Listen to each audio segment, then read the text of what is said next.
Okay, I'm just going to get started now. I'll do the introductions in a minute. I'm just going to share my screen. Lee, can you let me know if you can see the slides okay? Yep, looks good. Great. Okay, guys, I'll do a fuller introduction in a minute. This session's been recorded. If you need to drop out, that's okay. All the taught sessions will be recorded, and the recording usually gets uploaded either the same day as the taught sessions or at the very latest the next day. But we get up there as quickly as we can. I'll talk through where all this stuff sits and what you need to know in this session. So I'll do the introductions in a minute. My name's Dr. Alan Murray. I'm the programme manager from an academic point of view for Help to Grow. My colleague, who isn't here today because he's on annual leave, Patrick Afchain, he's the course director. So he's essentially the one who manages the programme. And we've also got a couple of colleagues here, Lee from the CPD team at UWS and Angela, who provides support to the programme. The main email address, Lee, you might want to post this up in the chat, is the h2gm@uws.ac.uk. That will go to quite a lot of us. Thanks, Lee. That will go to a lot of us, and we're generally pretty quick in terms of responding to that. We've got an agreement in place with CABS, and we'll use that term often. CABS are the Chartered Association of Business School.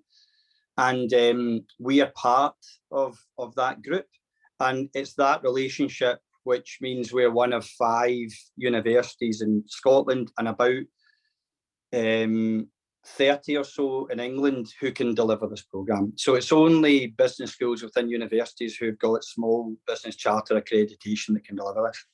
You'll also meet my colleague Jess, and her role is to be programme facilitator, and we'll talk through what that means in a minute.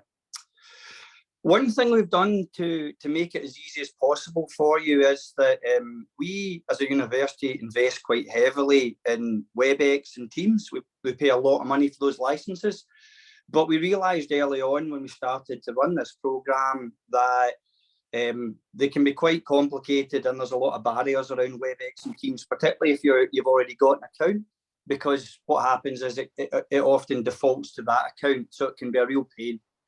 So we convinced the university that the way to overcome these problems was just to take out a lot of licensed Zoom channels, and that's what we did.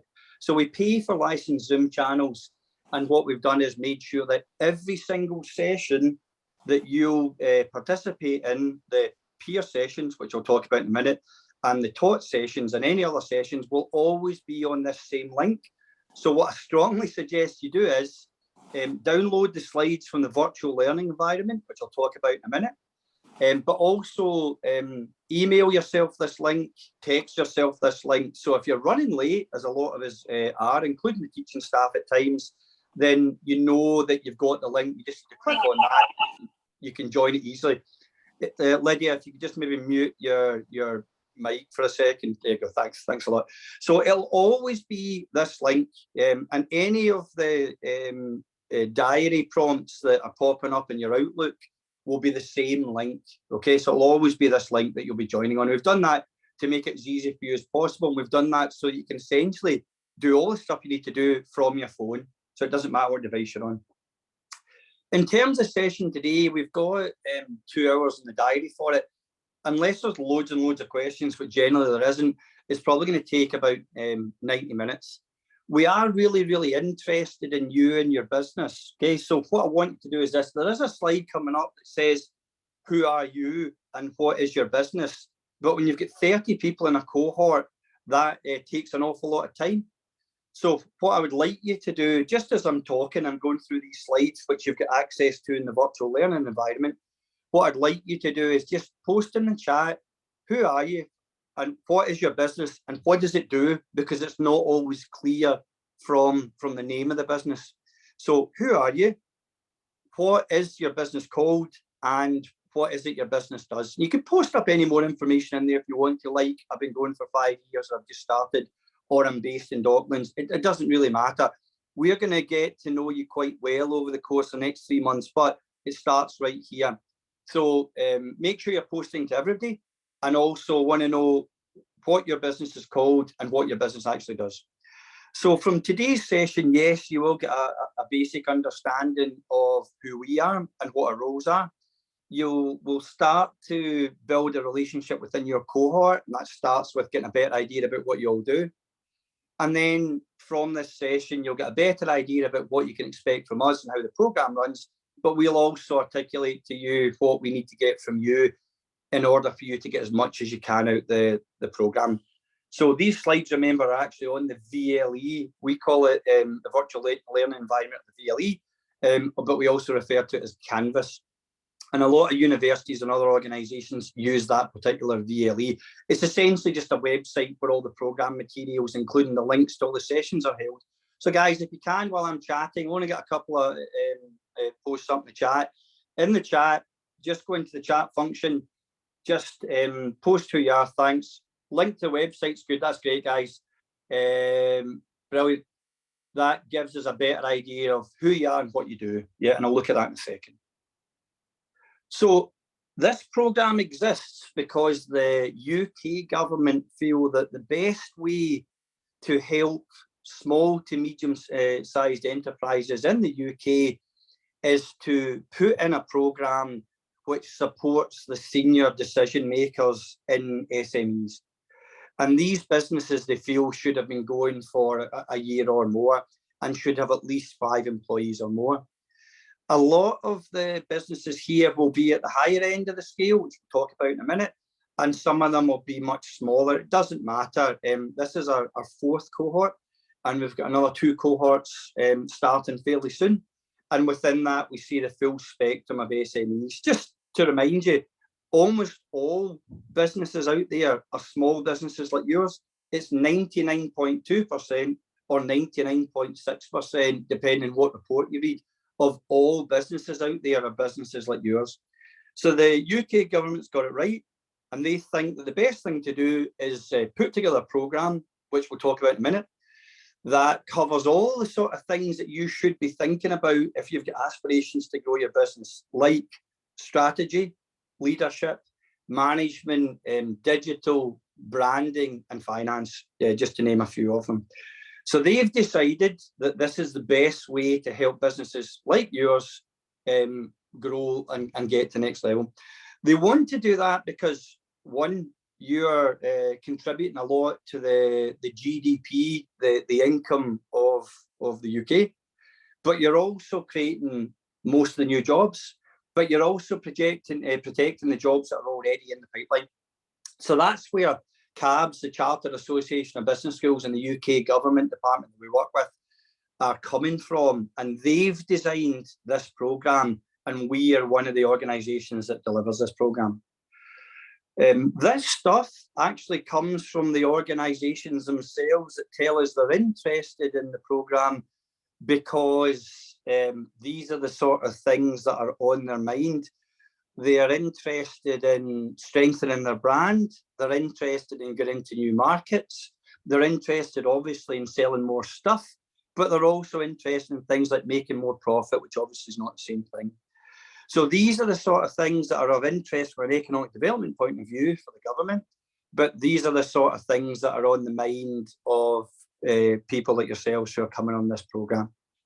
So although we're based in Scotland, we've got 5 campuses, including one in Docklands in London, and that's where the taught sessions for you, every 3rd session is face-to-face. That's where the taught sessions will take place.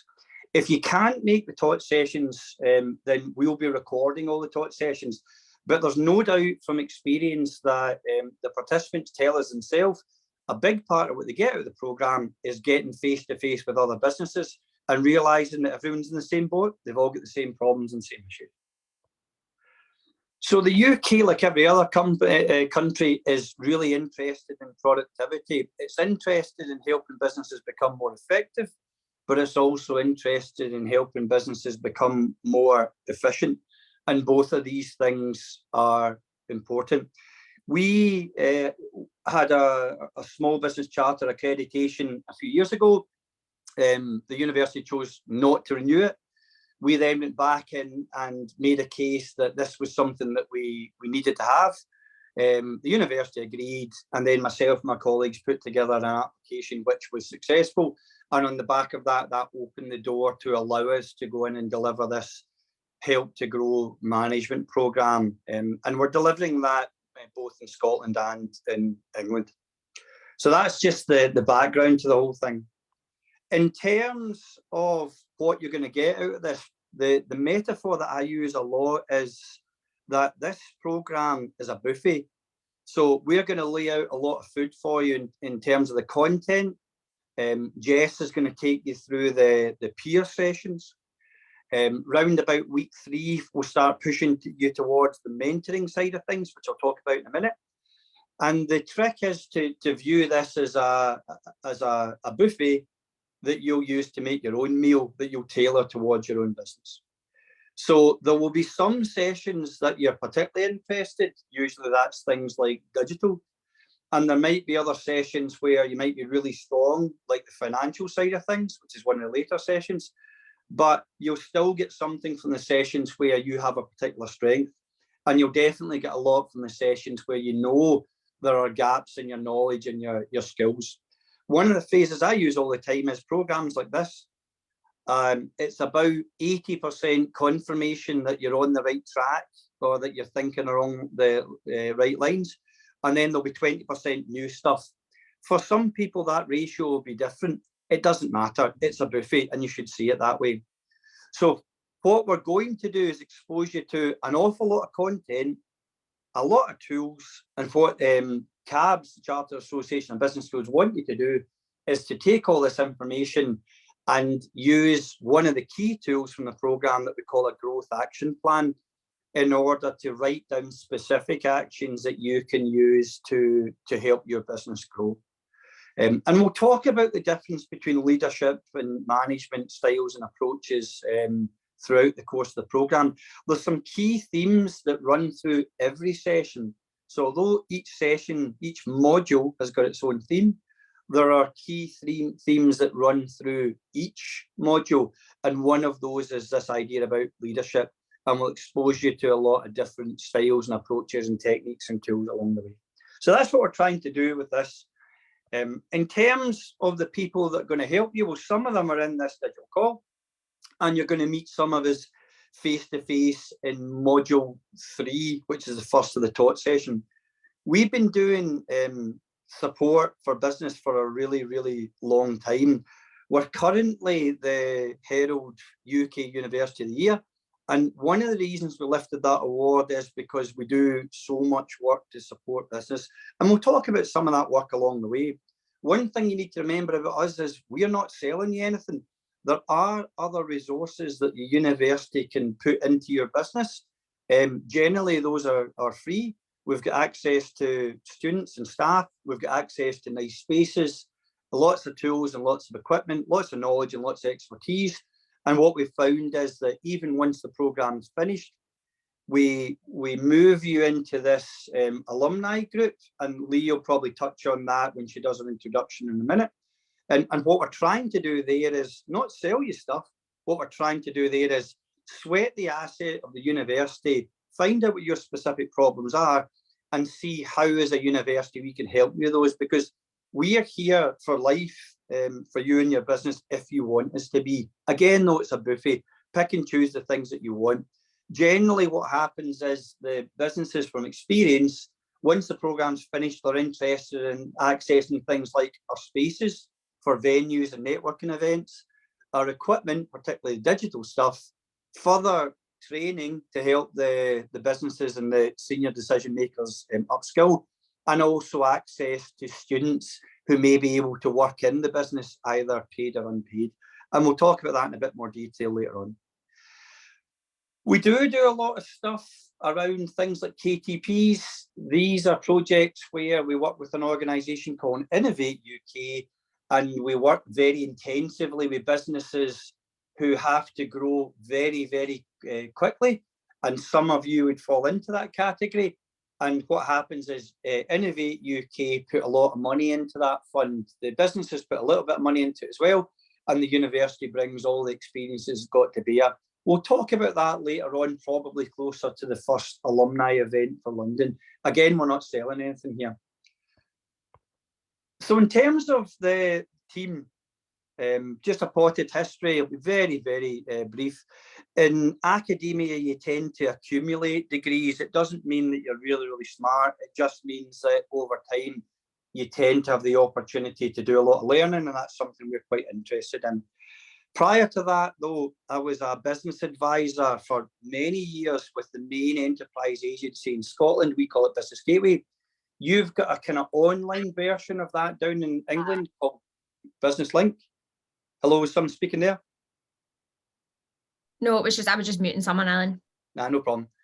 So you've got an organisation down in England called Business Link, but as you probably found if you try to engage with them, it's mainly an online service. And if you want to meet an advisor, it's quite difficult. Up in Scotland, we are often used as an example of how to do business support internationally. We've got over 200 organisations that in some way work to support business and enterprise. And in Scotland, because we're quite a small country, we've only got about 6 million people. Most of them stay in the central part of Scotland. We all kind of work together, and we talk about it all the time. Everybody knows everybody in what we call the enterprise network. For 3 years before that, I worked with the other main enterprise support agency in Scotland called the Prince of Scottish Youth Business Trust. They were the main funder for young people, 18 to 30-year-olds, and I helped a lot of people start and grow their business, over 1,000. So I've been around a bit. And the person who takes on the academic lead for this programme has to have a background like that. And the person who takes on the facilitator role, in this case, Jess, also has to have a deep background in working with businesses like yours, because that's a requirement of the process. Probably more interestingly, I ran my own business alongside my career for 20 years, which is a very long time in business. It's long enough to make all the mistakes that we'll talk about, and some of them I made more than once as well. So Jess, we don't have your slide here, but are you able to just give us a wee brief potted history of who you are and your background in supporting business? Yeah, sure. Sorry, I did update it, but maybe a little bit too late. So I'm Jess. I am one of 2 chief operating officers here at the Trampery. The other one is in the chat, Alad, and I also have head of marketing, Erin, from the Trampery, as part of the cohort for this course. So the Trampery itself, we're a social enterprise, and we do affordable workspace and business support for underrepresented entrepreneurs across London. We currently have 6 workspaces, one of them being at Republic with the University of West Scotland, also having a campus there. And I am on the advisory board for the University of West Scotland London campus.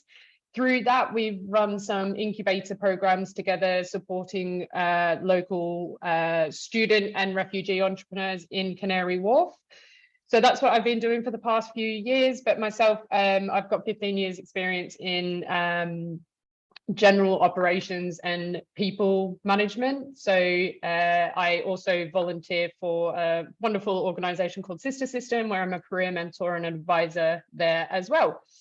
So that's pretty much me. A lot of our businesses that work within the Trampery are socially and environmentally minded businesses. So they work alongside profit to tackle social and environmental issues within our communities. So it's a really lovely place, and happy to chat with anyone about the Trampery at any point. Brilliant, thanks Jess. So Jess is what we in the network call far travelled, which means she's long in the tooth, and she's been about a bit. So that's the profile that we have to have for people who are doing the facilitation bit. And we'll talk about the structure of this in a minute.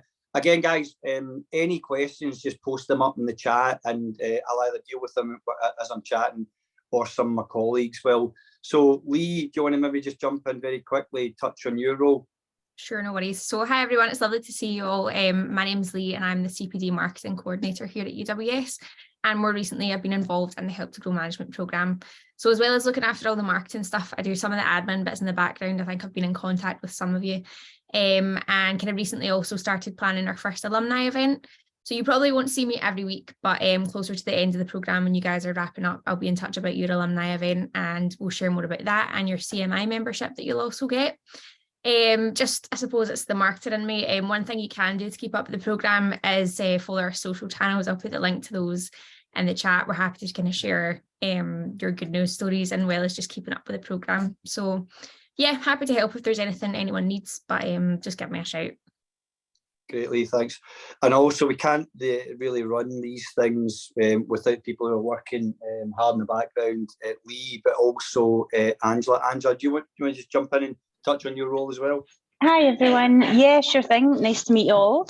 So yeah, I work within the business school with Patrick and Alan and Lee, and I'm just here to support the programme. Some of you might recognise me from emails that have been sent out over the last few weeks, and I'll be keeping in touch with you over the next few weeks. So yeah, I work here at UWS between the business school and CPD, and yeah, really looking forward to getting to know more of you.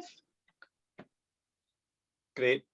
So again, guys, the main email address for any queries, any one of us would pick it up. We tend to all get pinged when something comes in. I'm not saying it's a blue light service. If you email us at 3 o'clock in the morning, don't expect to get a response, but don't be surprised if you do get a response from it as well. We'll pick it up during normal office hours.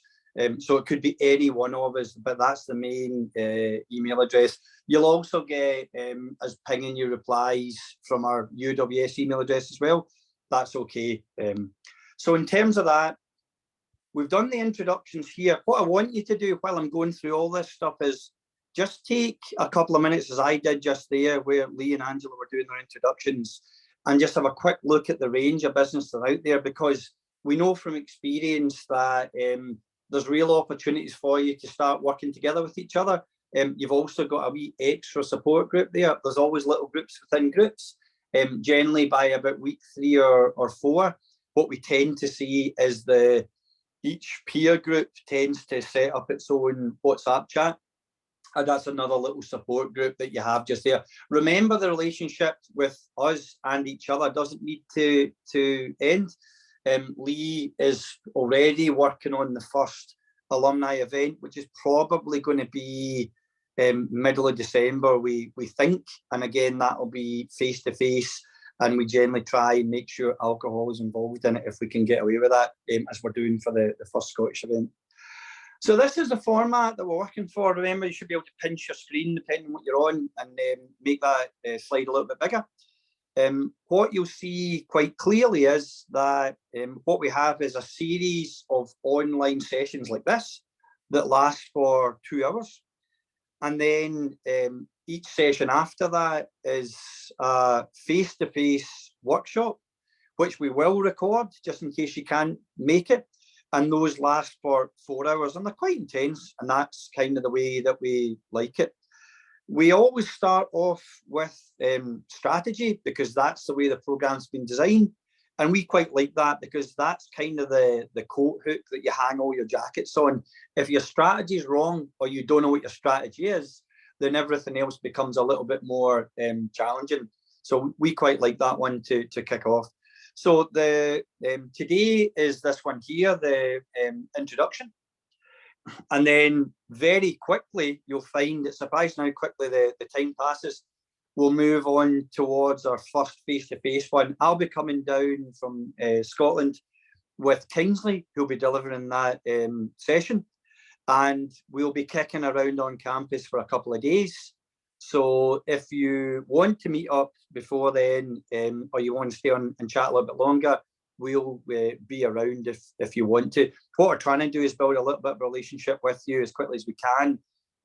We are very, very keen that we don't want London to feel like a UWS outpost. We view it in exactly the same way as we do our other 4 Scottish campuses. We don't make any distinction, but we're conscious of the fact that a lot of our resources are in Scotland. But in this case, we'll be down on that date, the 25th. We're already booked in if you want to meet up. I know Danny has joined us. I met him at one of our recruitment events. I know he's keen to do a set of financial projections for his business. Danny, if you still want to do that, then just post up in the chat and we'll agree a time around that. If anybody else wants to take advantage of that, opportunity, we're going to keep a lot of time free. Usually we find that even if you get a good command of the numbers, everybody can use a bit of a kick up the bum. We've got a lot of really good tools, and we're quite good at explaining how to use them in plain English. So you can see how the course is structured. It's been put together by CABs themselves in a logical way. The material's been developed by business schools like ours. They're business schools that we recognise as being very well established and very, very good at what they do. So it's universities like Lancaster, Sheffield, Hallam, Manchester, who've got, like us, a long history of working with business. It's just that they were involved in this programme as founders, whereas we came a little bit later to that party. So just when I posted that slide up there, does anyone get any questions in the chat or just unmute your mic about that programme? It's all very straightforward.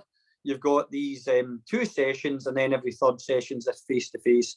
The online sessions are on the same Zoom channel as everything's going to be on. It's the same link, and the workshop is going to be recorded, and that's 4 hours rather than 2. Does that make sense? Everybody good? Okay, moving on.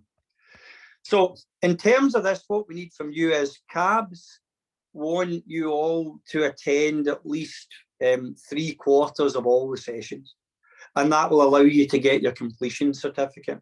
And they've set that guidance for us.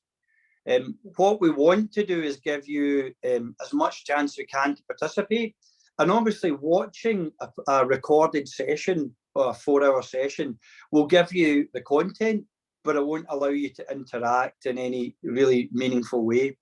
You will be able to talk about what you see in the recordings at the weekly peer sessions, but it's not really the same experience. So what we're trying to get you to do is to make a commitment to the taught sessions. I'm just looking at the question in the chat, guys. Unfortunately, the CABs have taken the view that they don't want us to stream it live. We are very, very good at what we call hybrid delivery. We were doing hybrid delivery in a combination of online and face-to-face, myself and my colleagues, since 2015, 4 years before we'd even heard of COVID, let alone understand how it's going to change the world of work. So we are very comfortable with doing stuff face-to-face and online at the same time. But CABs have taken the view, rightly or wrongly, that if we pre-record it, you're not going to get the same, sorry, if we stream it live, you're not going to get the same experience. And we find that as well in the classroom. What we say all the time is that if I was to deliver a hybrid class, it doesn't matter how good you are. If I'm delivering it face-to-face and online at the same time, it's never going to be as good as fully online or fully face-to-face at the same time. And that's what we find.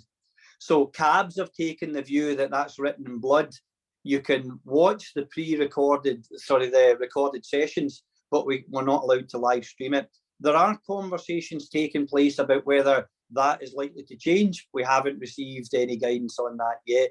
And until they tell us, yes, that's the way we're going to do it. So unfortunately, they want you in the room. So one thing to do here is, and I wouldn't really look at it as homework. One thing you should be thinking about is familiarising yourself with the material online, and there's plenty of it.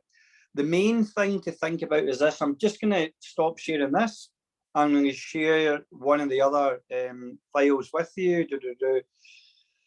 This link here, and you might want to save that in your bookmarks, takes you to what we call the VLE. You've got a slightly different version to me, and you've got a slightly different version to what Jess as facilitator sees. I see all the cohorts. You're cohort 7, and this is you here. And depending on what device you're on, you'll see something that looks pretty much like that. The layout might be slightly different, but all the components are still going to be there. The main thing that you want to think about is the modules, which just clicking on the left.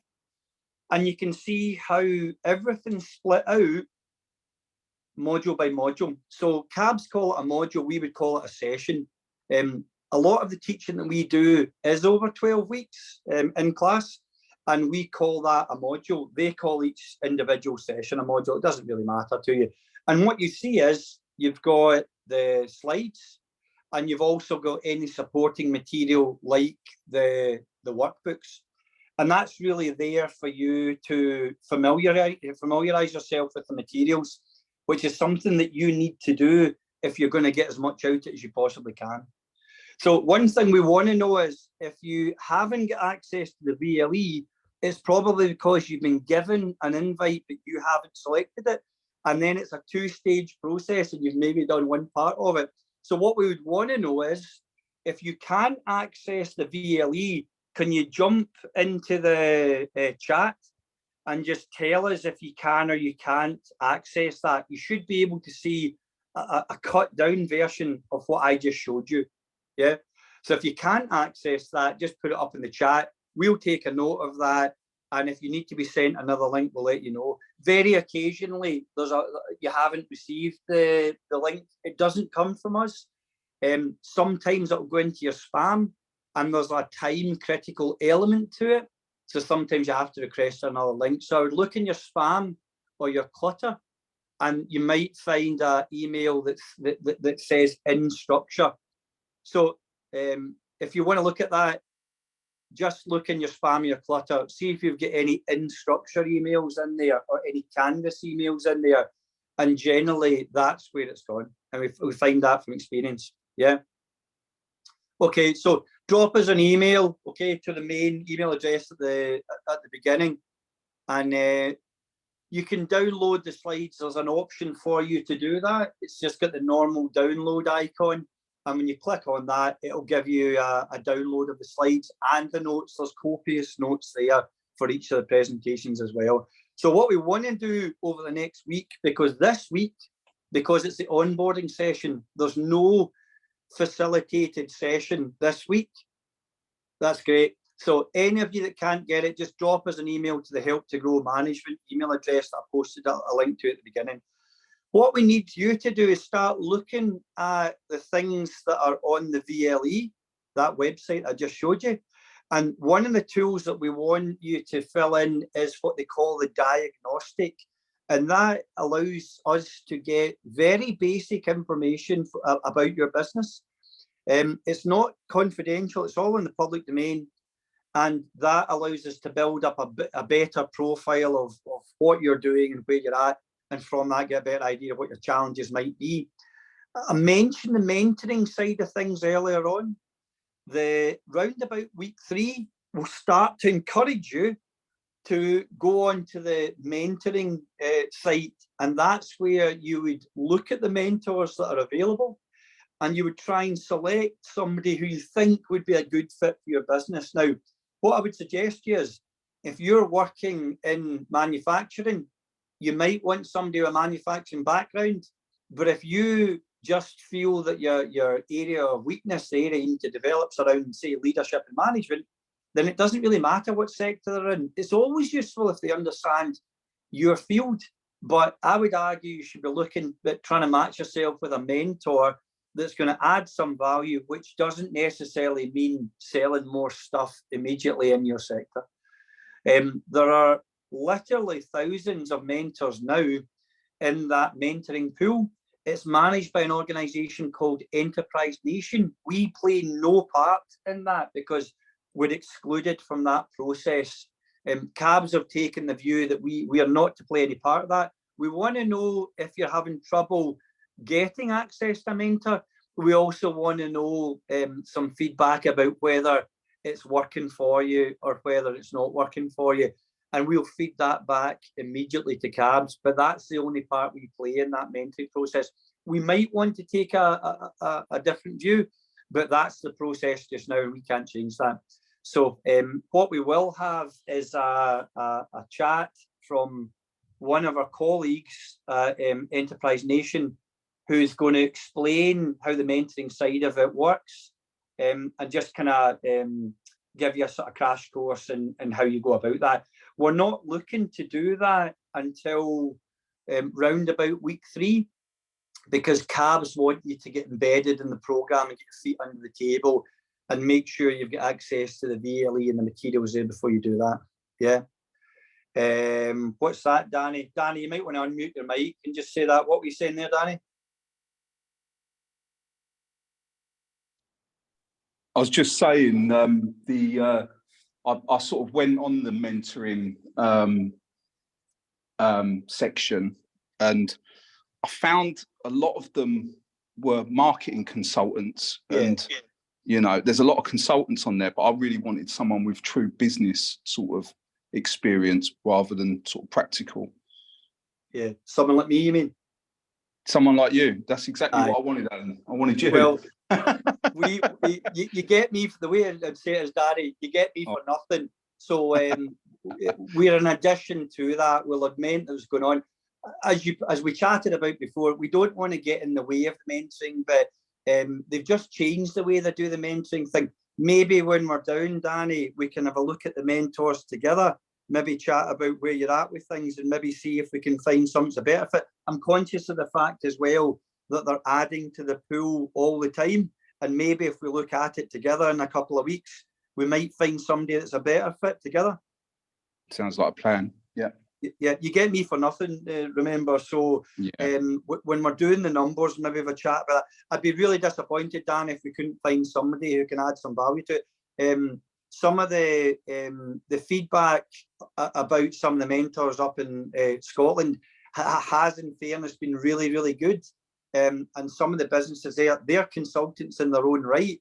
And one or two of the mentors they've got are good enough that I'd actually be wanting to get in touch with them and see if there's any way we can bring them in to support some of the students in the university. I do get, though, Danny, there's a real mix of mentors in there, and it's hard sometimes to find the tree that you want within that forest. I do get that, you know. Yeah. But I think I'd like to think we'll get somebody together for you. Yeah. Cool. Yeah. Lovely. Thank you. No worries. So the main thing is that this baseline diagnostic, guys, this thing here, we really want you to fill in that, because that allows us to have a better idea of where you're at and some of the challenges that you're going through, so that we're always trying to tailor the program. All of the material is pre-created for us. We've got the ability to augment it and change it or add to it or take some stuff out. And we do that from time to time. But what we want to do is get a better idea about who you are. This growth action plan, interestingly, if you've worked as a business advisor in Scotland, the idea of a growth action plan is nothing new. We use those tools all the time. It's a tool Scottish Enterprise have been using for decades. And all it's really doing is getting you to think about what you learned in the taught sessions, discuss it with your facilitator, in this case, Jess. If Jess can't make any sessions, it'll either be my colleague Phil or myself that covers Jess, and we'll take you through we'll discuss what we learned from the taught sessions. But what we're always trying to do is get you to put down something specific in your growth action plan, not 20 actions, but 10 actions or 3 or 4 or 5, enough that we can actually make some meaningful impact in your business. In terms of this stuff, you can see how everything flows through the program. It's been put together in a fairly logical way. And these are the themes that they've been grouped together in that I was talking about earlier on. Initially, the first part, they're focusing on this grouping of strategy for growth. We'll talk a lot about innovation, what it means, because it's one of these buzzwords that means different things to different people. And we'll dispel a lot of these myths. The next bit's talking about how we engage with customers, not just to sell more stuff, but to strengthen our brand. Part 3 is looking at how we run the business. And part 4 builds on that as well. It's about this idea of efficiency and effectiveness. All the material's really good. The people I've put in front of you to teach it, we selected them ourselves. They are the best staff we've got within each particular area of expertise. They are subject experts in every field, and they've universally got a lot of experience working with businesses as well. We call them practitioner academics or pracademics, and we think that's really, really important. And it's part of how we're different from other universities, we feel. One of the approaches that we want to promote is this idea that you learn better through doing things. And the way CABs have tried to embed that in the modules in each session is by adopting these case study approaches. Now, there'll be times when you haven't had time to familiarise yourself with the case study material, and that's okay. But if you consistently don't get the time or make the time to look at the stuff, you're just not going to get as much out of it as you would like. So this case study approach, all the research shows, is a really, really good way of helping us understand what's going on. So one of the last case studies is a well-known and very successful business called Gymshark. It doesn't matter if you're in the health and fitness business, you'll see similarities between their business and yours, and they're successful by any measure. But a lot of the examples are much smaller businesses, and again, you'll feel a bit of an affinity with these ones too. It's this buffet approach. You should be looking at their examples, looking at the tools, chatting through with your peer group and chatting through your facilitator, and then thinking about how you can use that learning for your own business with specific actions. The mentor, you get 10 hours of mentoring if you can find a mentor that's a good fit for you. You don't have to take the mentoring, but we would suggest that if you don't, you're missing out on a big part of the support. That mentor will also help you work through your growth action plan. They're the ones that should be, we take the view, helping you get everything down on paper. Yeah. And again, I was talking about some of the other themes that run through each of the themes. This idea of productivity is really, really important. It's a big buzzword for not just the UK economy, but every economy. What they're trying to get you to do is do more with what you have. And they're also trying to get you to sell more stuff. But we've also got to think about other things like how we treat our workforce and our customers. And that's not going to go away. But we also need to be thinking about our what we call corporate social responsibility, our social credentials. It doesn't matter what your business is. It doesn't matter if you're a social enterprise. It doesn't matter if you're what we would loosely call a for-profit business. You still have to demonstrate how you're saving the planet, or at least minimizing your negative effect on the planet. Your customers these days in any market expect you to be able to explain how you're doing that, what you're doing as a business to help your fellow man or woman. So these are the key themes that are running through it. So in terms of that, you might want to take a photo of that one, guys, of that screen, just so that you've always got it. That's a sort of, on a page, that's a breakdown of how everything fits together. In terms of our responsibility to cabs, that's what we're expected to deliver and facilitate. The online workshops are, we feel, are quite productive. So I would strongly urge you, if you've got other commitments, I would strongly urge you to make those, because the feedback from the participants is that's a powerful part of the process. The peer calls that will take place with Jess, they're already scheduled, again on the same link. One thing we say about the peer sessions is, if from week to week you find that you can't make your particular time slot, you could move to another time slot. Or if from 1 week there's a later time slot, because they're all in the same morning or afternoon, if you can't make one of the time slots, just join one of the others. You don't need to tell us about that. If you can't make it, it's always useful to email Jess to let her know that. But what I'm saying is, there's a series of 1 hour peer group sessions that take place on this Zoom link at your allotted time. If you can't make your session, try and make one of them. We do not record the peer sessions, and again, that's guidance from CABS. They don't allow us to record the peer sessions. That might change in time, but there's no plans to change it that we're aware of at this time. The case study workshops are an opportunity for you to take the learning and contextualize it to your own business. You'll get a lot more out of it. I know not everybody likes speaking in front of other people, but again, that's a confidence thing, and that's something that we would want to be working on through over the next 12 weeks, is trying to get you a little bit more confident about that sort of stuff. The one-to-one support with your mentor is quite important, so there's nothing stopping you. I think you've got access to the mentor site already. I could be wrong, but you'll certainly have access to it by week 3 at the latest. And I would urge you to go and have a look. Jess, do you have a Help to Grow email, Jess? Or are we just, is it your Trampery email? It's my Trampery email and the Help to Grow email. So feel free to get in touch with me via either of those. Yeah, easy. Great. Maybe, Jess, if you could post it up in the chat. Jess will be everybody's facilitator for this. If we were to run 2 cohorts simultaneously, as we do in Scotland from time to time, we each would have its own facilitator, partly so that we can cover if anything comes up that we can't move. The exercises are in the form of workbooks. The workbooks vary in size from, I think the smallest is about 3 pages to about 10 pages. I wouldn't view them as being homework. Quite often, it's just a series of questions and a little bit of reflection about what the previous session said.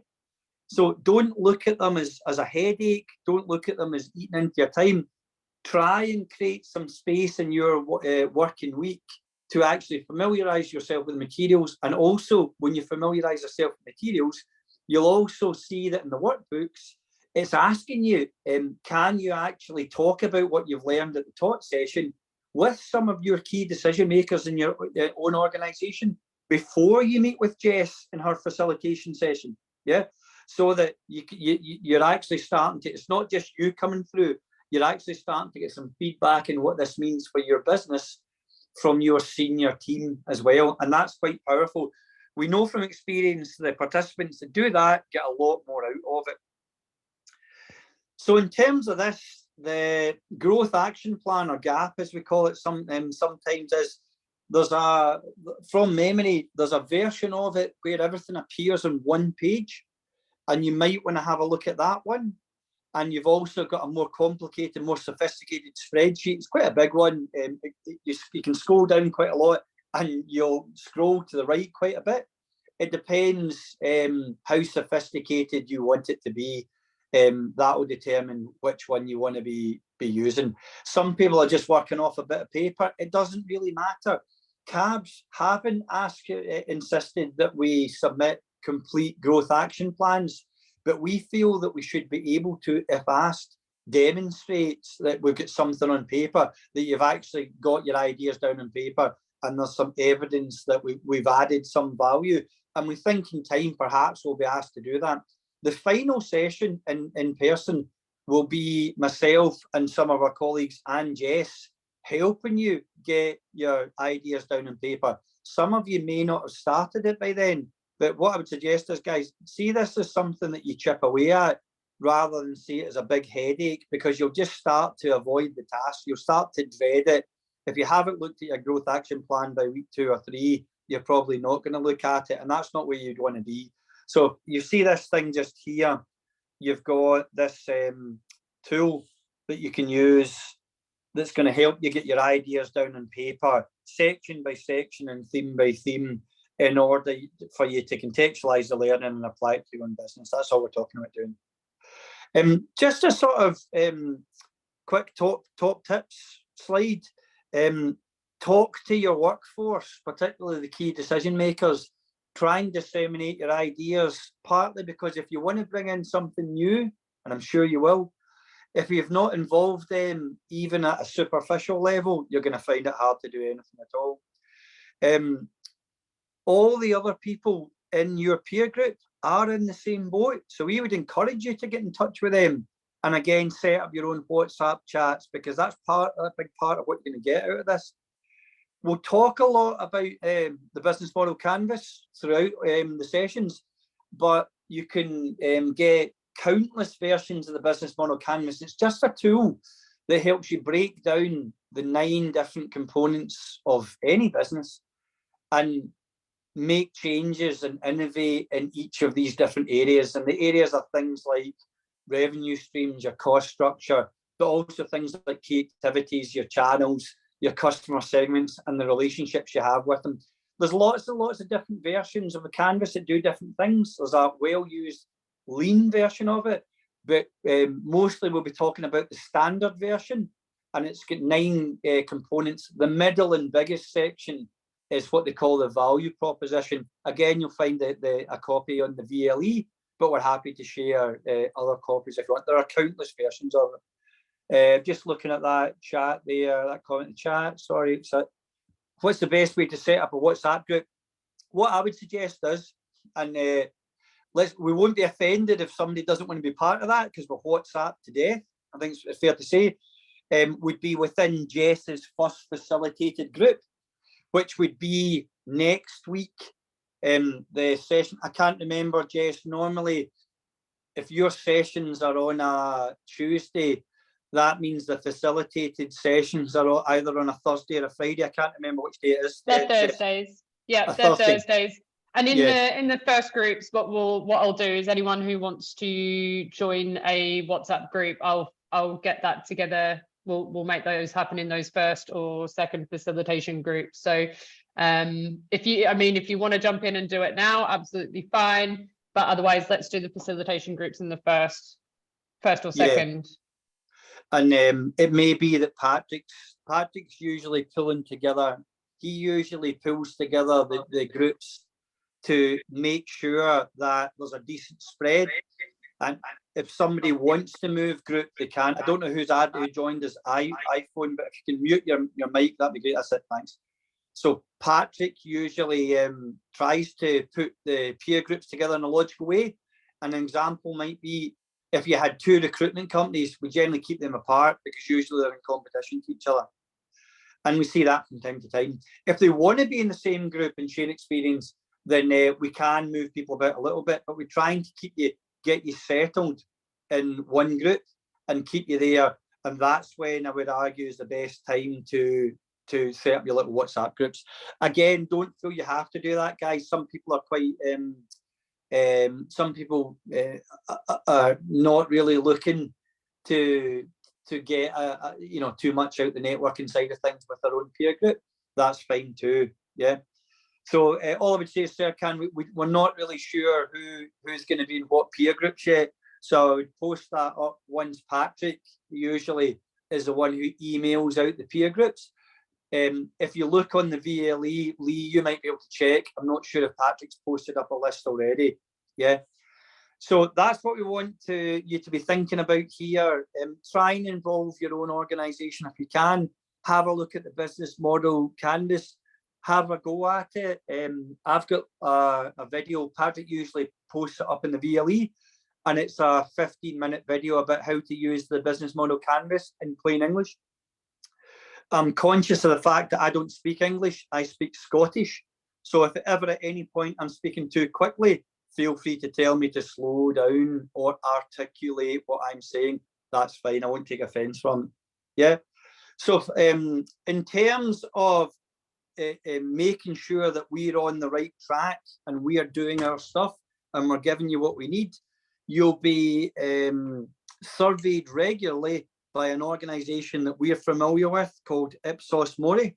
They're an independent firm that gathers feedback from memories week by week.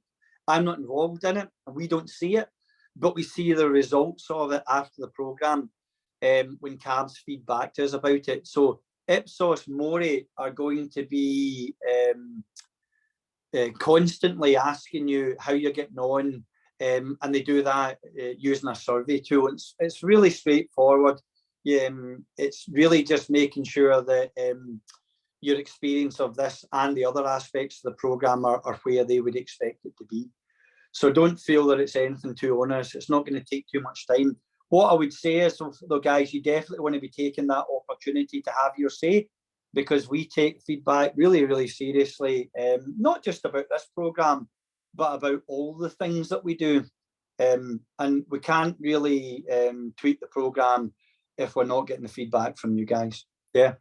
Now, usually, I know that's an awful lot of content. I'm not finished. There's probably about another third to go through, but that's the slide that I normally stop sharing. We've got a few more slides that we want to get through, but this is a good opportunity, firstly, to answer any questions. But before I do that, just give you 5 minutes to go away and digest what I've spoken about. Think about any questions you've got. We'll all stay on screen. and then just come back and ask them. We won't take 2 hours to do this, but we know from experience that's an awful lot of content. If I stop here, it gives you an opportunity to log on to the VLE if you want to, or just to order your thoughts, come back in 10 minutes, and we've usually got a few questions. Okay, so what I'm going to do is, as always, mine's the only clock that matters. I'm in the Western Isles just now, but I'm in the same time zone as you. So I'm going to generously say that's 2 o'clock. Can we meet back here at 10 past? And just quickly, we've got 44795 and someone registered as iPhone. Can you please change your names just so I could take the register? Otherwise I've got everyone else. So if you could quickly update your names on Zoom in this break, that would be great. Yeah, so just either top or bottom, just go to rename, hit your name on that, and it's just you and your business if we can as well. Yeah. So guys, if you've got any questions, you've got time for a quick cup of coffee. It's also just to make sure, usually we've got one of our colleagues who's dealing with the mentoring side of things, and it's just to give me a couple of minutes to see is he here, or double check whether he's joining us or not as well. Yeah, so you've got to 10 past, guys. Okay, and thanks for that, for updating the stuff. So Lee, just a quick one, how many have you got who've completed the diagnostic? There's only 4 so far out of 30. Okay. So guys, you don't need to do that just now. Just take 10 minutes, think about any question you've got. I'll deal with them, we'll come back, and then I'll push on, and you'll get away a little bit early, depending on how many questions we've got. Okay, I'll just mute my mic as well.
Hi, Mark.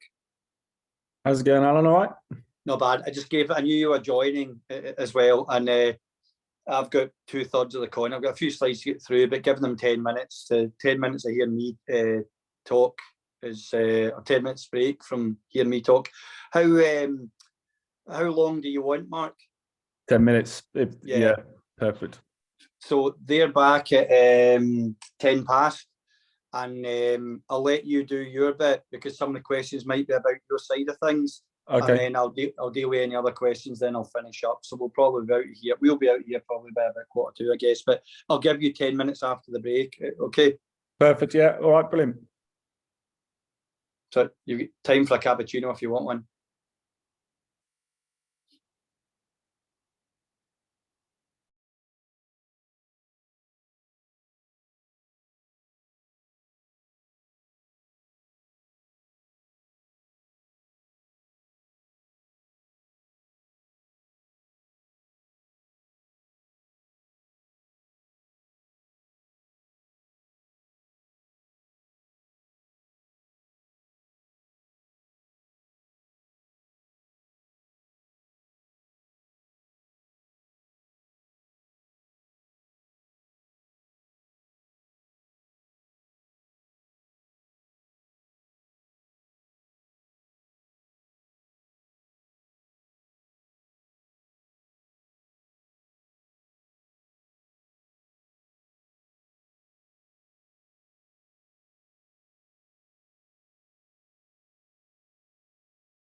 Okay, everyone.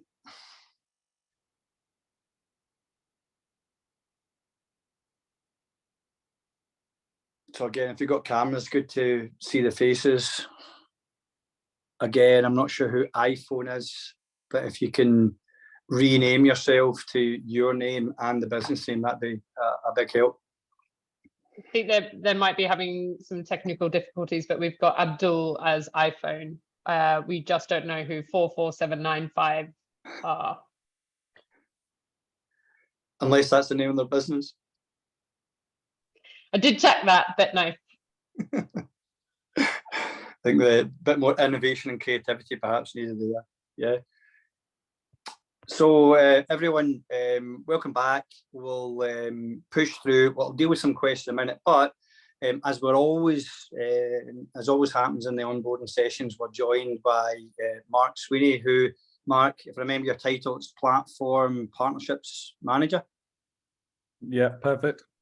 Yeah, so Mark wears a lot of hats. So Mark's just going to chat for about 10 minutes about his role and give us a little bit more detail about the programme. So Mark, if you're good to go, over to you. Brilliant. I'm actually going to share some slides as well, just to kind of help communicate the mentoring element of the programme as well. So good afternoon, everyone. My name is Mark Sweeney.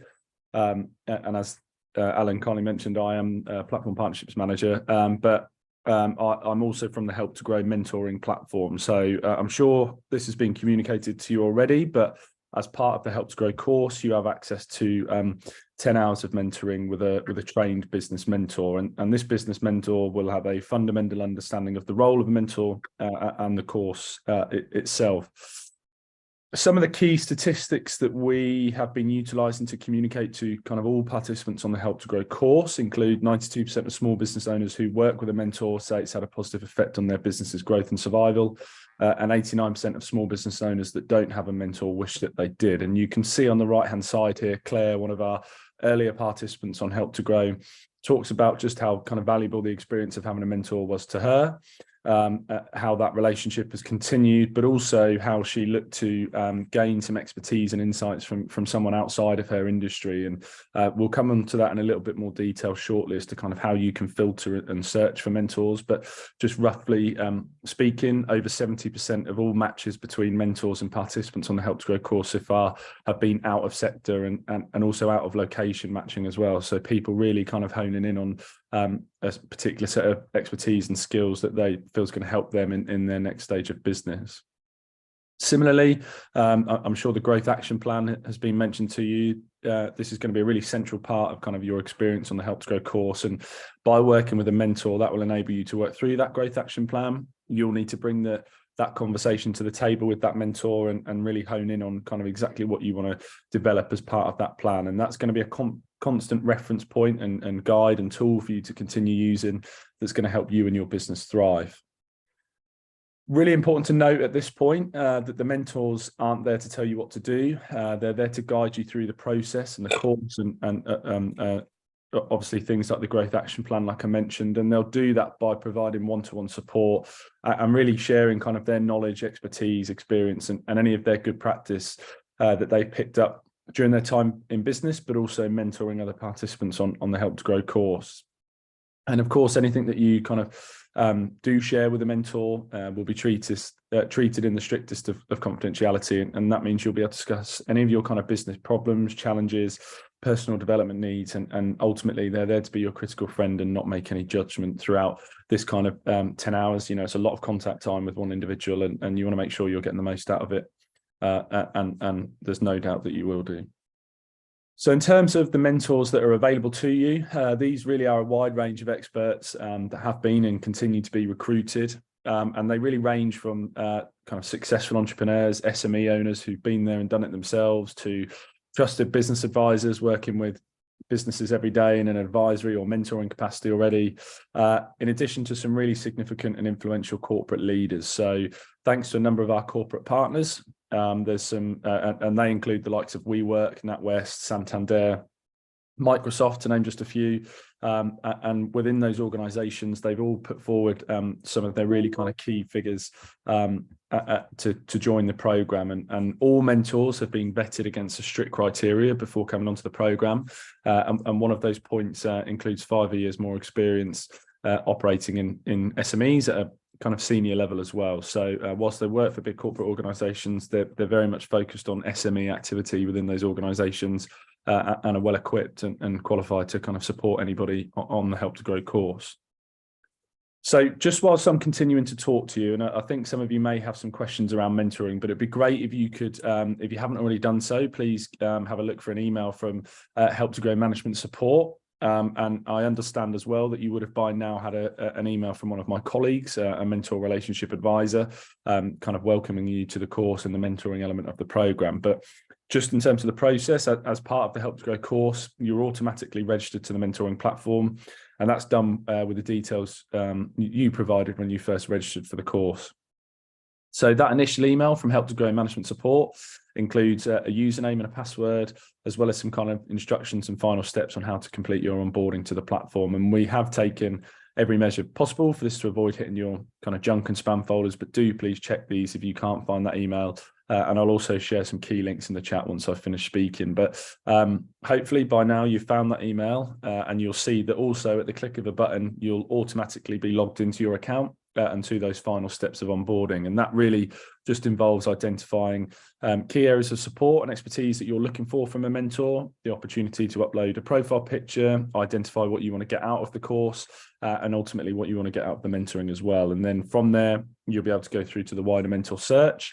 And this is where we kind of come into talking about how you can really refine your filters in order to refine that search. So once you're here, make sure you use one of three or all three filters. So first and foremost, if you're looking for someone locally who's got an understanding of kind of your local territory, you can filter specifically by location. Similarly, by sector, you know, for example, if I'm a food and drink brand, I want to work with someone who's been there and done it, or I can engage with someone who particularly kind of specializes in the area of support that I'm looking to pick up on and address my business challenges. But as I said, you can also use all three of them to refine that list down even further. So that's going to then help you find a mentor better suited to you.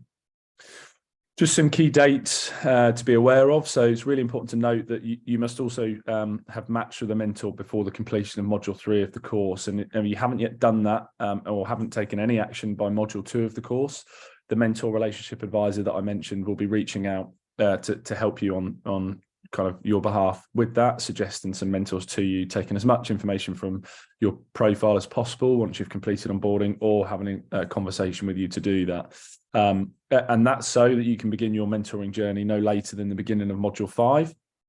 But in addition to that, you can actually access the mentoring for up to 8 weeks past the end of the course, so 8 weeks past module 12. And what we are seeing a lot of as the mentoring kind of continues and grows is mentors and participants, say, having 7 or 8 hours up front, so using those quite early, and then saving 2 to 3 hours as a bit more of a review point later on in the journey, and the opportunity to kind of understand progress with the growth action plan, ask any final questions, and potentially look to extend that relationship but beyond the 10 hours, but focus first and foremost on those 10 hours that you have access to as part of the Help to Grow course. For any questions relating to mentoring generally, you can always email us at hello@helptogrowmentor.com. Please don't be put off by that email address. We have a significant support team behind it, Monday to Friday, 8:30 to 4:30. And if your query is not picked up that day, it'll be picked up the following day as well. Obviously, if it's a working day, and if not, kind of the next available working day. But we have a whole team, includes myself, some of my colleagues, ready and waiting to support any participants that need any assistance with matching generally, or any platform queries as well. So just kind of some top tips regarding the platform. Once you've completed onboarding to the platform, take the opportunity to step into your settings area to review your profile and happy with all the content on here. As I mentioned before, you know, as part of that onboarding, you've got the opportunity to add a profile picture, a little bit more about you, what you want to get out of the course, and what you want to get out of the mentoring. And ultimately, this helps to tell mentors more about you, your business, and what you want to get out of the mentoring. And that then helps them see whether they're going to be best placed to support you as part of that initial journey. When you then kind of go through to the mentor search, similarly, very important to review their profiles, because you want to ensure you're making the best match based on your business needs. And as I mentioned before, this is going to be someone that you're going to be spending quite a significant amount of time with, 10 hours of close contact time, really honing in on kind of some of your key pain points in your business currently. And ultimately, you want to ensure that best match helps your business needs and addresses your business challenges to give you the most impact on your business and the best possible experience on the course and out of the mentoring itself. And in order to help with this kind of review of mentors, you can actually create a shortlist. So I spoke with a participant in Northumbria last week who shortlisted 16 mentors and then from there refined her list even further. So really gives you the opportunity to kind of hone in on those ones, as I mentioned, that are best suited to you.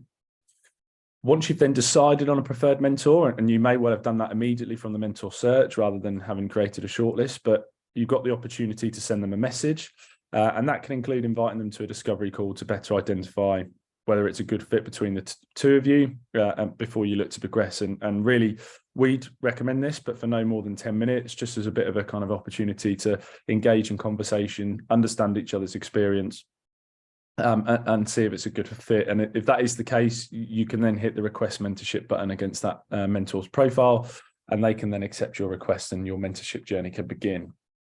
However, if that's not quite the case after a call, you can simply go back to your shortlist, or you can go back to the wider mentor search. And from there, you can find a mentor that's going to be better suited to your needs, or ultimately reach out to a member of the team as well. And as I mentioned, you can do that at any point via hello@helptogrowmentor.com. And that's going to be able to give you access to support in helping you find the perfect mentor for you, or answer any kind of platform queries that you may have.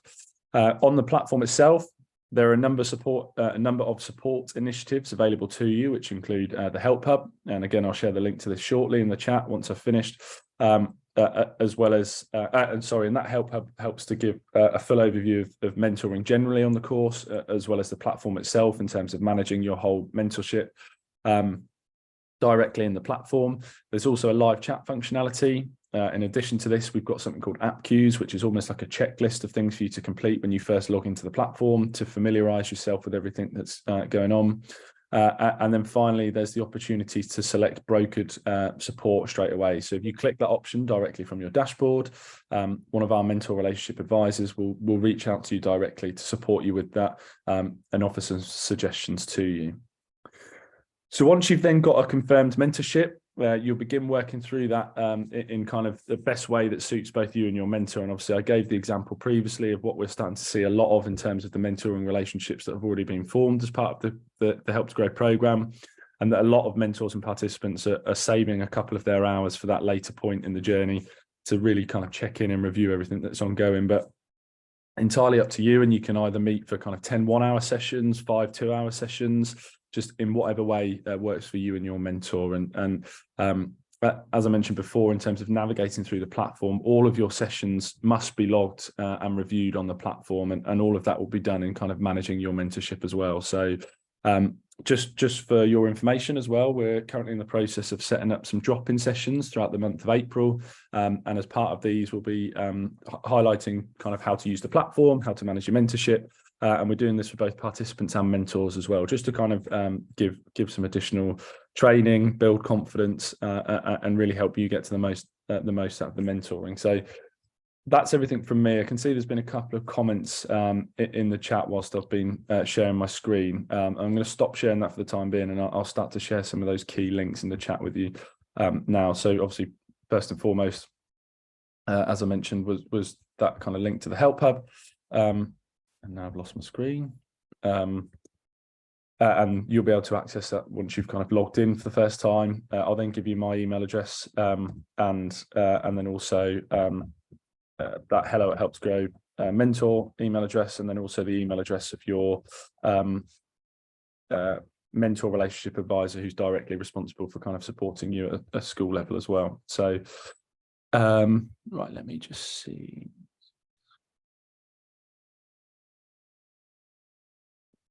Yeah, okay. So you should have all by now received an email from Lynn Finch So she's the mentor relationship advisor for Scotland generally. So working with all the business schools, delivering help to grow across Scotland, and supporting participants in getting matched. So, okay, so I can see there that some people haven't yet got. Oh, you have got it. Brilliant. Okay, that's great. Excellent. So, but yeah, as I mentioned, here's some key links for all of you to kind of use. So my email address, the general support one, Lynn's email address, and also kind of direct into your help hub straight away. That helps to give, as I said, that overview of mentoring generally in the platform. But at this point, has anybody got any questions?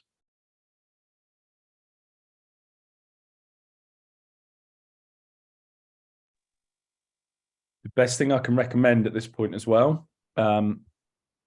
Oh, okay. Okay, right. So let me provide you with a little workaround link. So if you visit this link, but just bear in mind, you must enter the email address you use to register for the course, because this is what your mentoring account is linked to. So if you don't use that email, you won't be able to access your mentoring account.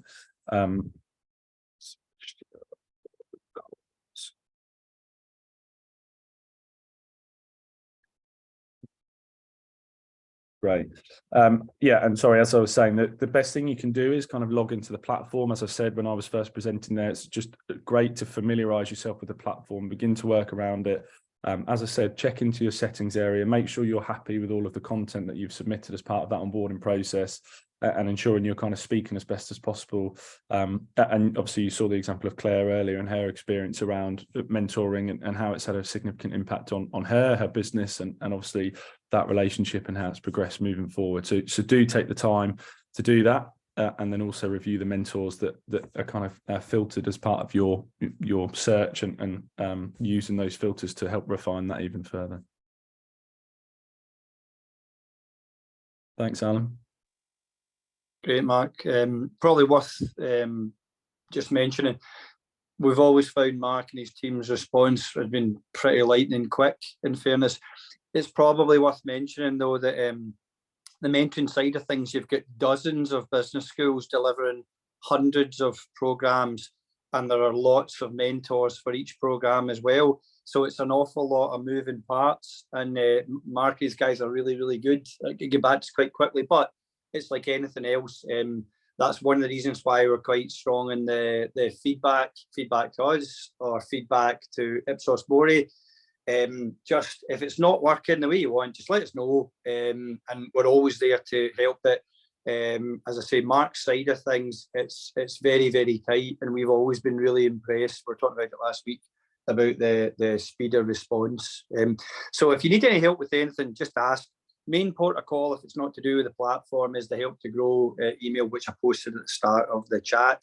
If it's anything that's specific to stuff that Mark's been talking about, then the hello one that's just posted up there as well. Once, I should reassure you, once we get you all registered and through the multi-stage process, which can be a bit of a pain in the bum, you'll not have to worry about that again, because you'll just go on and it'll be there for you in terms of that. So cabs are also making changes all the time, albeit they don't tend to be particularly big, to the process. It's an evolving program, just like everyone. We're quite experienced with this. If there's anything frustrating you, just let us know. Okay, so Mark, thanks, but I think that's you off the hook. Yeah, I was just going to say one more thing as well. So obviously, as you mentioned, support's readily available.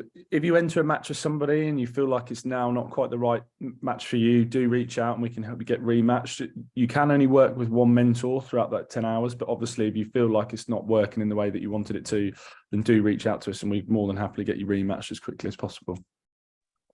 Yeah, I mean, from experience, we haven't seen, I think we saw that happen once, just because they found somebody who thought was a better fit.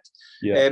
One thing I would say is to everybody is, remember, yes, just as we said at the beginning, we might want somebody who's specifically got experience in contacts, which are quite useful in our sector, but we also want to try and get somebody who's going to help you with whatever it is that you think you need. So if you think it's somebody who's got a deep knowledge of financial models and how to help you refine yours, that might be something that you look at. Do they need to be have a background in food and drink or manufacturing in food and drink? Again, you can talk through these things with your facilitator, Jess, as well, and us for that matter. Remember, guys, we'll be down face to face. We call it flying faculty, which in this case means we'll literally be jumping on a plane. we'll be down face to face for module 3. And we'll probably just put on an info session for that as well, if you just want to drop in, and maybe we'll just see if we can make that hybrid and stream it as well. It's not part of the programme, but we're just conscious of the fact that you're in London and a lot of our support's in Scotland. We do have people on the ground, but we need to communicate that to you as well.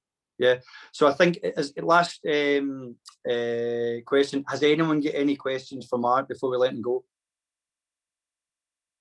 Good to go, Mark. I think you're off the hook. All right. Okay, I'll see you later, Mark. Cheers. Thanks. Cheers, all. Enjoy. Next one. So, guys, a lot of information for you to digest, not just from me and from Mark. I've got maybe another 3 or 4 slides that just go over what the next steps are. But before I do that, any questions about anything we've talked about, the VLE, the platforms, the meeting, or any other aspect of the programme, including what the hell have I signed up for, which is something we hear from time to time. Yeah. Anyone get any questions? Just unmute your mic or just use the chat. Good to go. Just interrupt me if I keep talking. Okay, guys, I'm just going to, before we're in the home straight, it'll be maybe another 10 minutes. I just wanted to share very quickly an example of a workbook. This one is from the continuous improvement module. It's fairly typical of what you see. When you open them up, it looks like a lot of content, but it's not. It's really taken out what the key takeaways were from whatever the session was. The important stuff's usually clearly highlighted, and what it's doing is asking you to usually reflect on a model that you've already seen and think about how that impacts on your business. We talk a lot about this, the difference between operational and strategic. The operational stuff is the day-to-day stuff that keeps you awake at night. The strategic stuff is what, if you're able to spend a bit more time in the strategic space, will give you less headaches in the operational space. And we'll talk about that quite a lot. I know you're all in the tools because everybody is, but we're trying to get you thinking about how do you address the condition rather than tackle the symptoms. And this is fairly typical of what you see in here. It's asking you what the top 3 complaints, which you get. Try hard to be honest about it. It's just for you. And then what the top 3 compliments, and this is leading to your value proposition. It's also getting you thinking about what's the stuff that's really, really critical. One thing I would say is that it's really, really common about week 3 for people to say, look, you know what? Some businesses in this group, they're brilliant, and I'm nowhere near where they are, and that's okay. They'll be struggling in other areas, and they'll tell you that. There's no doubt about it at all. But the way to think about it as well is, I call it, it's a spectrum. I call it the crap spectrum. We're not saying you're crap and you're here. What I'm saying is that you need to be thinking about things that if you do them, they'll make you less crap at whatever it is that you're talking about. So if you've got a really, really big problem, you say, I'm nowhere with the numbers, or I haven't a clue about what my strategy is, you look at that, you break that down into 2 or 3 things you can do. One of them might be take an hour to use one of the templates that we'll give you, because we've got loads of tools that get nothing to the programme. You get them and us for free, give you that, and in an hour, either with us or on your own, you can knock out what your strategy actually is. It's quite easy to do if you're not emotionally attached to the business. We are not emotionally attached to your businesses. So when we look at the strategy thing, even though there's not a tool there for it, we've got tools for pretty much anything because we're doing this a lot. And we can give you that, chat through how to do it quickly, and then within a week or so, you've got everything you need down on paper. Those things are quite good if you've got shareholders you're speaking to, or you're looking for an investor. Even if you don't have a really meaty business plan and you might not need one, sometimes a wee strategy document, you can knock one out with a good template and a little bit of guidance in about 45 minutes. I kid you not. If you want to make it look really shiny, maybe spend another hour on it. Yeah, so that's a good example of what we're trying to do. I'm not aware of the strategy. What I need to do, a specific action for your growth action plan might be to come up with a strategy document. How the hell do I do that? If you've got a challenge around that, Jess will feed it back to us.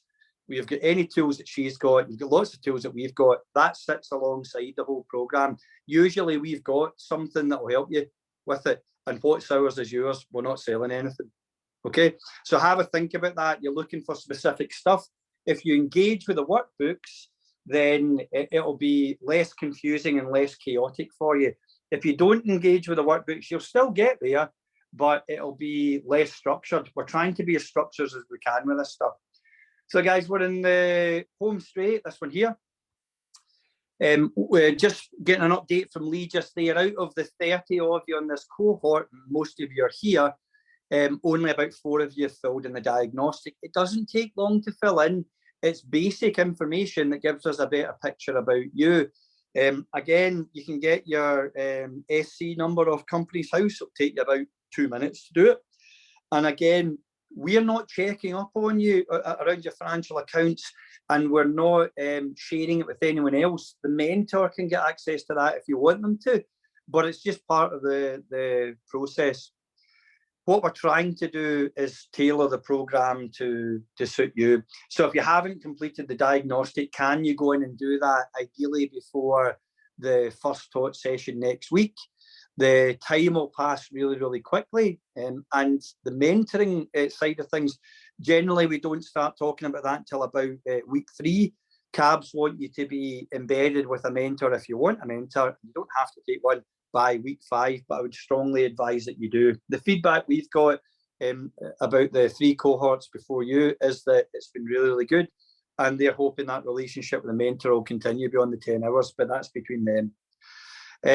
This is what I was touching on earlier on, just to wind up. If you can, you should really be thinking about, can I get together with some of the key members of my team to talk about this sort of stuff and how it impacts your business, to get some feedback before you meet with your facilitator, Jess, on each Thursday of every week.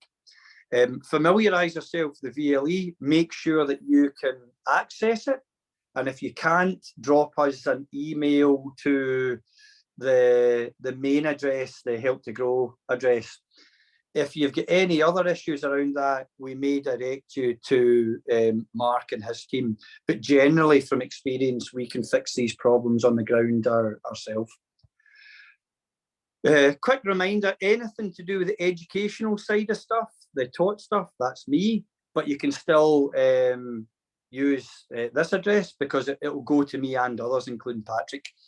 Patrick is essentially the main focal point for the management of the program. I deal with the teaching side of things. He deals with the administration side of things, and he's ably supported in that by Angela and Lee, who's also been organising the alumni side of things, which we'll talk about a little bit further into the program.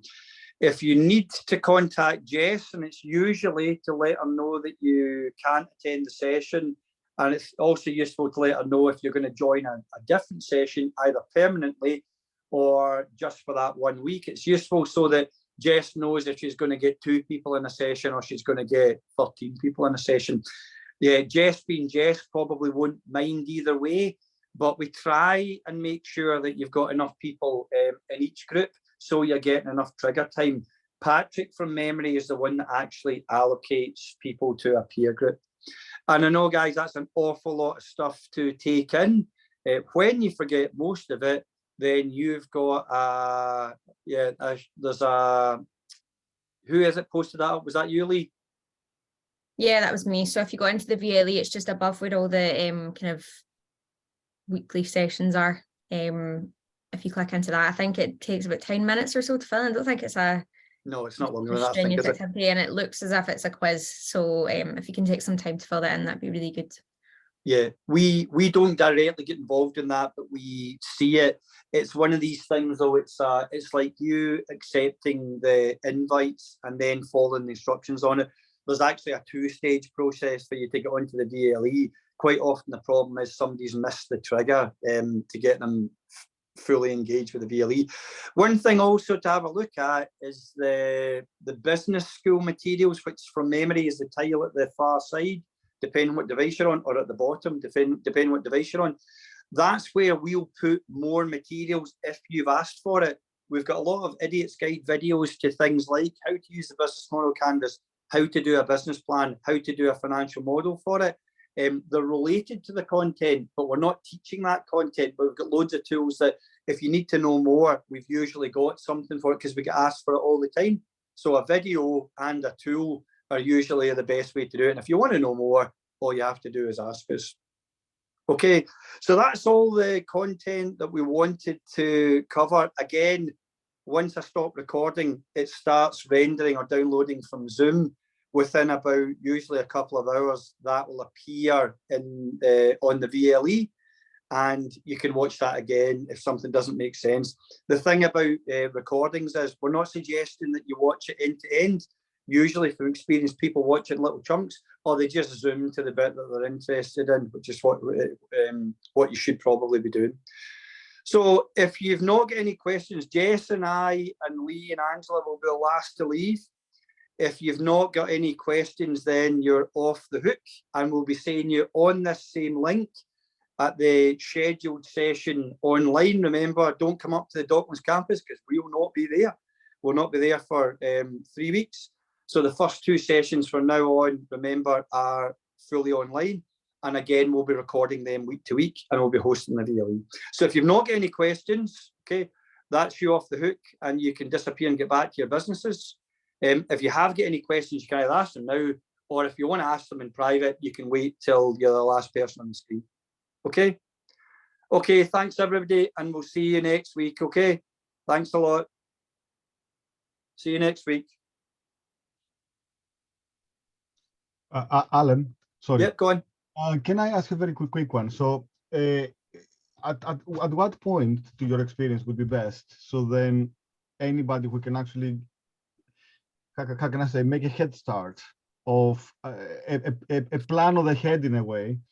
So at what point is it best to actually ask the lecturers or the associates or whatsoever to get an understanding in a way to make the best out of it? There's a few nods on screen when you're saying that. You're obviously the guy that likes to get his homework done before everybody else and get it handed in first. Well, yeah, I know. Right. So get onto the VLE, have a look at it. If you've got any general questions, because this is obviously not a taught session, if you've got any questions beforehand, just ping me an email. So Alan with 1 L, Alan.Murray, Lee can probably type up in the chat, Alan.Murray at uws.ac.uk, and you've got it in the slides as well. And if you want to get thinking about it early and also speaking to your staff about it, that's it there in the chat, then I'm happy to start that conversation earlier on if you want to. From memory, they reveal I think CABS, the guidance from CABS was that we would reveal the materials week by week, and we sometimes do that in university as well. But Patrick, being Patrick, he knows that some of you, like you, want to get ahead of the game. So Patrick, from experience, reveals them all at the same time. So if you go into the VLE, I wouldn't be surprised if you can see all 12 modules. Mm-hmm. The lecturers are known to us and you. I wouldn't start hitting them with questions before they've done the top bit. What I would do is look at the materials. If there's anything that's keeping you awake at night, ping me it, because I deliberately I'm kept out with the teaching process around that. I'm going to ask exactly why I posed. Yeah, go on. Because we've hired new people in the last couple of months, and also a new person with MBA and everything now. So then we're going through a restructuring process, if you know what I'm trying to say. So I know exactly what you're trying to say, yeah. So effectively, time is money. We're paying people money, employees money, and everything else. And the last thing you want is actually guide the company through a route that is the wrong. Would you find out 3 months later, I've spent so much time guiding them the wrong way. Yeah. What I've learned now in the course and the interaction I had with my classmates and everything else, I've realized I'm totally in the wrong path. So Yeah. they have 3 months of payroll or whatsoever incorrectly because I've guided them in the wrong way. Of course, I'm not trying to get an understanding before the whole of the course. There's no point of that. But it's just unfortunate that the invitation from the government came exactly on the point when we were doing the research. Yeah. Yeah, no, I mean, it's a fair point. One thing I would say is, right, this stuff's really important, the stuff we're going to be talking about, but it's back to the thing I was saying before. A lot of the stuff we're going to go through, it's going to confirm in your mind that I really need to, my organization is really, your organization is probably quite flat. And as much as we hate a hierarchy, it probably needs a little bit more going that way. Now, you're nodding very strongly when I say that. That's the norm for this type of thing. I worked for 3 years of my career purely doing growing with growth businesses, all shapes, all sizes, and big and small, all sectors. And universally, this is what happens. You've got what they call a crisis of control or a crisis of autonomy. When you have to do more things, you need more people to wear more hats around that. What I would say is there's nothing that can't wait 2 weeks. So the biggest problem we see sometimes is, and I'm not saying you're suggesting that, is when we jump in because we're quite rightly desperate to change something, we'll confirm what you know and we'll suggest ways of doing it. And if necessary, we can meet you online or when we're down face to face and talk about it and say together, have you tried that? Have you thought about, is it this? See, when you're talking, is that the problem? Aye. Well, traditionally people solve it in this way. So we can help you do that. But I would look at the growth action plan. Start to think about what something specific might look like. So for you, I would say, if you want to get your teeth into something, go away and look at your organizational chart, which might have 4 people here and you at the top. It's really common. And start to think about, with your new people, what should it look like? Not what you got them in for. What should it look like around that? So if you want to go away and do a thing, and a lot of people do, have a look at that. It's not critical, but we're going to be talking about that from next week onwards around that. Yeah. You could hang job descriptions off them, but I bet within a month, the job descriptions that you got those guys in for, it's going to bear no relationship to what you actually need them to do. Yeah, I know what you mean. So I would suggest, right, see if we can just look at all the expertise you've got in this room, this digital room, not just us, but all the people you've got. And usually what we find is that 2 or 3 other people will be nodding. Jess will see that. She'll bring 1 or 2 of them and they'll say, we had the same problem. Have you tried that? And that's when we really want to get a strong cohort, because a lot of the solutions come from each other. I can suggest a solution to anything because I've seen it literally 1,000 times. But you guys are all on the ground. And London is also a wee bit different. You know, that's one of the reasons why every single person teaching the session is London based. Everybody, including the facilitator. I could have jumped down a plane and facilitated this like I did with the last 2. We're not doing that. We felt really strongly that whoever's on the ground, including Jess, really needs to know the local market, because it's just so different from that. So I would say, if you can you wait a couple of weeks, but see if you look at the growth action plan, you can start to work through things because you already know. Yeah, exactly. Thank you very much for that. No problem. We'll work through the problems together, though. See, to be honest, they're generally quite common. There'll be lots of nods when you start talking about your stuff because everybody's pretty much in the same boat. Yeah. Who else has got a question? Lydia, you're going like that as if you're thinking about something. You've got a question, have you? You're just here for the chat? Yeah, that's okay. So again, we're not looking to do that old school teaching where we give you it and you're expected to take it on board, take it or leave it. It's not like that. The people delivering really good content have lots of experience of working with businesses like yours too. And you're experts in your own business. We might be experts in our field, but we're not experts in your business. You are. So the trick is to go back to that Buffet approach. I want that bit. We've got lots and lots of tools that you can use, and we share them with you for nothing. Okay, you get everything that we've got. What else? Does anyone get any more questions? No mic's getting unmuted. Are we good? Okay, everybody. Right, we'll see. If you get no more questions, we'll see you next week then. Okay. Bye. See you later.